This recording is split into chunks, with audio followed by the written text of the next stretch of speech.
What's going on, guys? Condo living used to be one of the best deals out there. Like, let's think about it. You could live on the water or live on the beach and pay a fraction of the price. You have all the amenities under the sun to use. Plus, you don't really have to worry about cutting the grass or doing anything else like that. Well, it used to be like that. Now, condos, especially in South Florida, are in trouble. It's not making sense anymore. It's a complete disaster. But what's going on with them? So in today's video, we're going to talk all about the issues going on with condos, not only here in South Florida, but Florida in general. And if you stick around to the end, we're going to talk about, hey, is it still a good idea to buy a condo here in Florida? Or should I just focus on buying a townhouse or a home? We'll dive into that as well. But before we begin, all I ask is that you hit the like and subscribe button, especially if you want to be the first to know about everything going on here in the state of Florida. And for those of you who don't know, my name is Joe, and my team and I help people move all over the state of Florida. So whether you're looking to move in 9 days or 90 days, we'd love to be your real estate resource of choice. But now let's talk about what the hell's going on with these condos here in Florida. So condo living in Florida has taken an absolute turn for the worst. And it really all started with the Surfside condo collapse. And for those of you who don't know, the Surfside collapse was a horrific event that happened in Miami. It was a condo building on the beach that pretty much, like it sounds, just completely collapsed. And honestly, it could have been avoided. A lot of people say that they knew some of these structural damages and things that needed to be taken care of.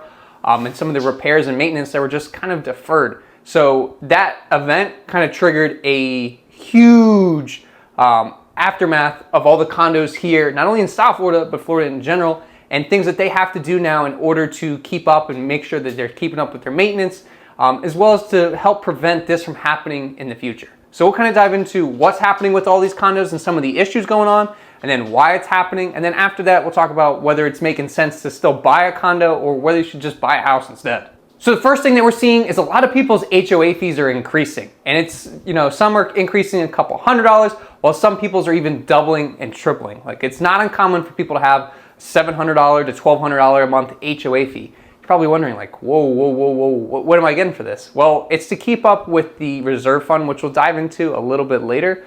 But it's another thing that's kind of, number one, hindering people's ability to afford some of these condos and be able to purchase them, while also being able to push people out of these condos at the same time. Like, if they're especially on Social Security or something like that, like where they don't have a whole lot of extra income coming in, it's pushing some people out. Even people with extra income is like, I just can't keep paying these HOA fees. Like, this whole condo's paid off. I can't spend $1,500 a month on just HOA fees. So that's one of the biggest issues that we're seeing, and it's really taken away from people's purchasing power, as well as, making them consider relocating completely.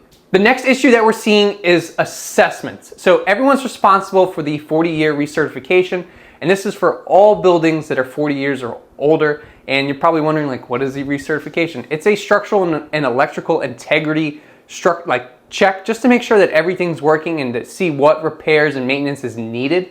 And then after you complete that, you're gonna have to do it every 10 years thereafter as well. And it's to also help plan for future repairs and renovations. The two repairs that we're seeing the most from these assessments are the concrete restorations, as well as the balcony repairs. Most of the balcony repairs are for a lot of the things on the water, as well as on the beach, because let's think about it. That salt air and that salt water just eats away and erodes these buildings really, really fast compared to those that are a little bit more inland. Like, I would say those of condos in like Orlando are not having the same issues as those in like Tampa, New Smyrna, Miami, Fort Lauderdale, because they're on the water. It's a completely different ballgame. But at the end of the day, everyone still has assessments that they're coming up to. And these assessments are to take care of some of the issues that are going on with these buildings. So it's definitely not uncommon for some condo owners to all of a sudden get a bill in the mail that says, hey, now you owe $100,000 to $200,000 because we're fixing all the balconies.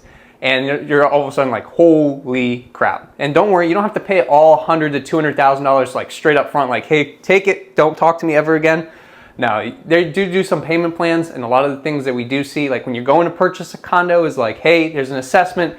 You have a $400 a month payment from now until 2026 or something like that. So there are payment plans for it, but think about it this way. You're paying a mortgage, you're paying an HOA, and now you're paying an assessment on top of that. Like, it just starts eating up. And most of the time, your assessment payment plus your HOA payment is even more than your mortgage payment. So it's like, does it really make sense at the end of the day? The next issue that we're seeing is the insurance increases. So I did make a video, I'll link it up here above, about the insurance issue that we're facing here in the state of Florida. And a lot of people thought it was just for like single family homes.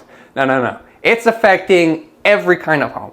especially these condos, because think about it, if they have deferred maintenance and they need a lot of repairs and things like that, their insurance rates are going to be through the roof. So for example, I have some friends of mine that have a condo in the Hollywood Hollandale area, and they had an insurance increase that was nearly double what they're paying right now. So their insurance for the entire building for the previous year was about $65,000. Their new insurance premium is $125,000, and that has to be split among all the residents. And trust me, all the residents are absolutely pissed. So and the only way to get around this is to do the assessments, which you're also paying money for, and then raise the HOA as well to fully fund your reserves, which we'll talk about. Don't worry, I didn't forget about it. So it's just like a never-ending cycle, and you're just like, I'm just throwing money every single place, but in my pocket and in my equity, it feels like. So now let's talk about why all this is happening. Like I know we talked about the Surfside collapse, but there's a couple other issues that we're facing as well. Number one is the fraud. So as you guessed, a lot of HOAs are just poorly run. It's very stereotypical for HOAs to be like, hey, you can't do this, you can't do that, we're gonna fine you for this, we're gonna fine you for that. And that definitely happens. And a perfect example of that is a HOA community here in Miami, of course, called the Hammocks Community Association, where 4 members are being accused of siphoning, guess how much? Over $2 million from the HOA for just fining and doing violations on people. So like all that money that you were paying in HOA fees, plus all that violation money, was literally going in the pockets of someone else, and it wasn't going towards anything that needed to be done. And I know that's a one-off, but it definitely happens, and it's just kind of flying under the radar. Or all this money's coming into the HOA, and they're not really doing anything with it, and they're not putting it in the right things, and they're paying more expensive people to do things. Like, they're just like, if it was their money, they'd be a lot more cautious with it compared to someone like, yeah, here's $100, you know, go get me something for lunch. And they come back with like the most expensive lunch you've ever seen. Like you could have easily went to like Chick-fil-A or Chipotle and got something for 20, 30 bucks and then gave me the change. That's an example where these HOAs are just literally like, oh yeah, $200 for that? Yep, here you go. They're like, no one's doing any vetting, and that's a big issue. Plus the fraud and people siphoning money. I'm not saying it happens everywhere, but it definitely does happen, and it doesn't help with these HOA fees and everything going on. Next is the deferred maintenance. So like I was saying, a ton of buildings just decided they're gonna push off the maintenance. Like, yeah, we'll get it done. Keep, just like, instead of, ever read that book, you gotta eat the frog in the morning. Like, just get the hard stuff done, just knock it out, get it out of the way. Well, these buildings obviously didn't do it, and neither did anyone in the HOA boards. So they're just like, kept pushing things out, and now it's come time where like, hey, holy crap, we gotta get this done.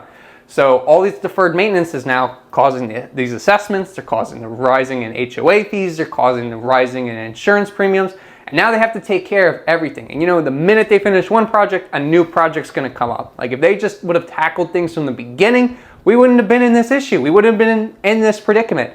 And it's not to say that it's just older buildings. There's a lot of newer buildings too that have the same issues, like they just were built crappily and like they just didn't do things the correct way. And it just really doesn't help with the overall, like, number one, being able to get people into the building. And then, like, think about it. If you have a ton of assessments and you're constantly having assessments, people are going to want to sell. And then if they're all wanting to sell, it's driving the prices down. It just doesn't help anyone at the end of the day. On top of that, the safety issue. You want to make sure that you're safe. Like, you don't want to have to go to bed and worry at the end of the night, like, hey, we're going to be here in the morning? Like, that's definitely not how someone wants to live. And like I promised, we're going to talk about the reserves. So a lot of condo buildings prior to the Surfside collapse had 0 reserves in the state of Florida, like $0, like no emergency fund, nothing. We're like, what the hell are they doing with all this HOA dues and all the HOA money? They just, pizza parties, like you got to have something in the budget, but a lot of them didn't. And you might ask, what are the reserves really for? And it's kind of what it sounds like. It's an emergency fund in a sense. It's money set aside for reserves and maintenance. Anything that comes up, or repairs and maintenance, I'm sorry. Anything comes up, they want to make sure that they have money, so like we don't have to charge you assessments and we don't have to raise the HOA. But if they don't have it, they're going to have to charge it. So now raising these HOAs every single month, as well as charging some assessments here and there, can help to fully fund these reserve funds. And there's a new Florida condo state law that by the end of 2024, so January 2025, every single condo building in the state of Florida has to have fully funded reserves. So it's definitely going to help to alleviate a lot of these problems. But in the meantime, like catching up to those fully funded reserves can definitely be painful, especially for the residents. And another issue that we're seeing, if you don't have fully funded reserves, it does make it a lot more difficult to purchase in there. So a lot of condos, especially in South Florida, you can't buy it as an FHA buyer or a VA buyer. So VA is 0% down. FHA is as low as 3.5% down. That's a big no-no. Like, you can't do it. So most of these condos are requiring either cash, or if you want to do conventional, you're going to have to put anywhere between 20 to 30% down in order to finance it. And your lender's going to have to get a copy of the budget and look at it beforehand. I mean, some you might even have to put more money down. It's just because they want to know exactly how everything's being done, because it's very hard to lend on these buildings if they have no reserves. God forbid something happens and you're already strapped at the top of your payment, and now you have an increase in your HOA, plus you have a new assessment on top of that. Like, you definitely can't afford it. You're going to have to sell. So they're just trying to make sure that people are put in the best situation possible, and they're not house or home rich, and that they're able to still live their lives at the same time. Okay, so now, does it still make sense to buy a condo here in Florida in 2023? I mean, the politically correct answer is it depends. No, I'm just kidding.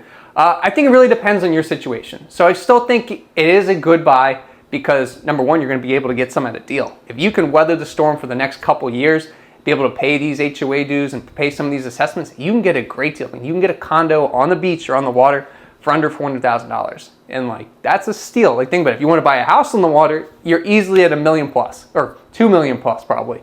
So it does give you some flexibility. Plus, like we were saying before, like, condo living used to be the epitome of like the easiest lifestyle. It's like renting an apartment, but now you're owning it. So you don't have to pay for any of the maintenance, all that, or you do have to pay the maintenance, you don't have to do it yourself.